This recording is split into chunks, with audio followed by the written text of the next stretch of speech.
Hello everyone, this is Lucy05 and welcome to the Cobra Command Central toy review.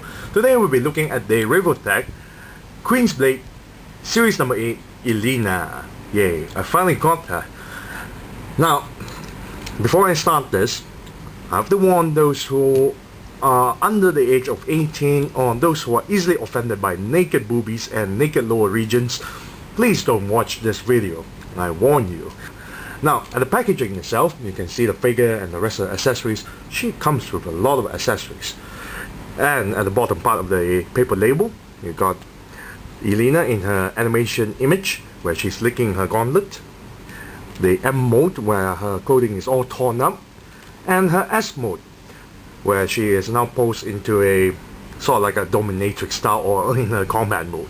She comes with 4 faces, which is a good thing, really nice. On the side here, you got Elina posed in the same similar fashion of licking a gauntlet. And on the other side, stating about the Revoltech joint, everything is in Japanese, so I have no idea what the hell they say. Bottom part here is going to be released on March. This one's being sold in the shop. This one, I presume it should arrive soon. Uria from Face of the North Star. And Catelia. Can't wait for her. Oh yeah. Now, at the bottom here, you got the warning label on how to pull the joints using the Revoltech plier, and the pricing. I got her for 138 ringgit, which is really expensive. I really can't even imagine how much they're going to charge for Catelia when she comes out. Now, here is the S mode in her dominatrix style fashion. The whip-like spear. And the bottom part here, you got the M mode where everything is torn apart. Her clothing is all torn apart. And here you got the accessories, the spear, the M mode costume that's torn apart, her bra armor that's already torn apart, her thong armor that's also torn apart, the string to attach the spear, 3 more faces, and a pair of hands. This is the upcoming line, and this is what's been released on February. So, without further ado, let's open up this box and continue with the review. And we're back after removing the figure and the rest of the accessories out from the box. Now, the box also came with the catalog, a nice little catalog showcasing the monsters and aliens and giant robots out upcoming soon. Out of window, you got the alien here. You got the giant robo, Gamora, one of the giant monsters from Godzilla series. No idea what the hell this is. Supposed to be a giant samurai demon, because it came with a small miniature figure where his hand is holding it, and I have no idea what the hell is that thing. Seriously, I don't recognize it. Also, 2 more figures that is not shown in the image here is Jack Skeleton and another monster from the Godzilla series. Yeah. And at the back here, you got the really loose Macross figures. And that's it. Now, let's take a look at the accessories. First, we have the stupid Revoltech coin, the 10 Revoltech coin. Now, a friend of mine told me that this coin can be used in Japan to exchange for something, or I don't know. So I'm not too sure if this is true or not, but if it's true, it would be nice to know. But then again, I'm in Malaysia, and those who are in the US, I doubt you guys can even use it as well. But if anyone knows about what to use with this coin, feel free to comment in the box, because I seriously have no idea what to do with this coin.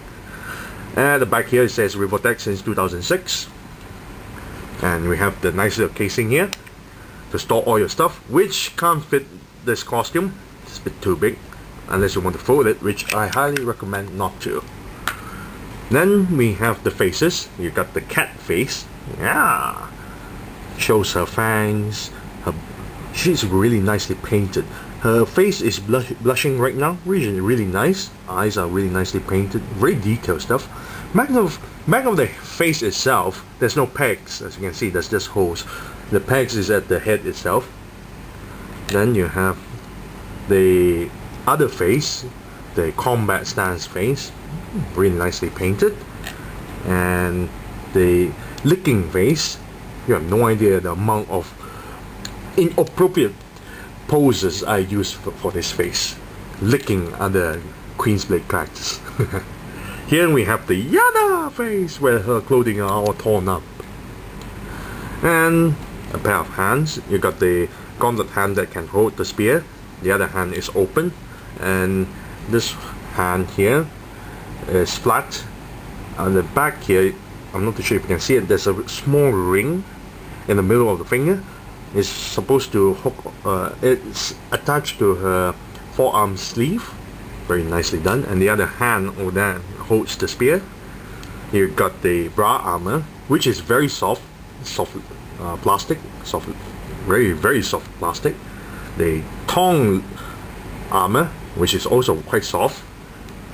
And her main costume, look at this, very soft. It serves its purpose to pose your Elina. And you got the string to attach the end part here, like so. You pull this part, and then you attach this section to the end like so. You got it here. And on the other side is a peg to hold the spear itself, like so. So that's about that for the spear. Then the base stand is a surprising thing.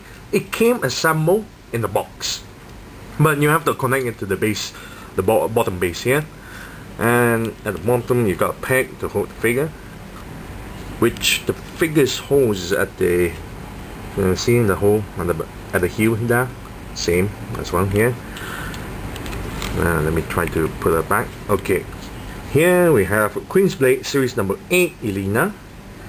Now the problem with this peg, as you can see, the peg doesn't go all the way into her body because it's quite tight, or it's just limited to a very tiny portion. And every time I try to pull it, you see this? The hole is at the back there. If you can see it, it's over there. So when I try to pull it, I also end up pulling the costume. So that's a really pain in the ass move there. And now she is posed in this Yada pose, where her clothing is all torn up. That's the spear. And the headpiece, you just lift it up and just pull. Her face is really hard to pull out. I have to say that. It's really hard to pull out. It's really tight and it's really difficult. Sometimes when you try to push it all in, it's a bit hard as well. This hair piece is very loose. The joint for this part here is very loose. Well, the hole here is very loose actually. So that's a bad point. The clothing attire is very flimsy, especially on her M mode. It's so flimsy that, as you can see, it's like it's falling apart. Her tongue is like it's gonna drop off anytime soon.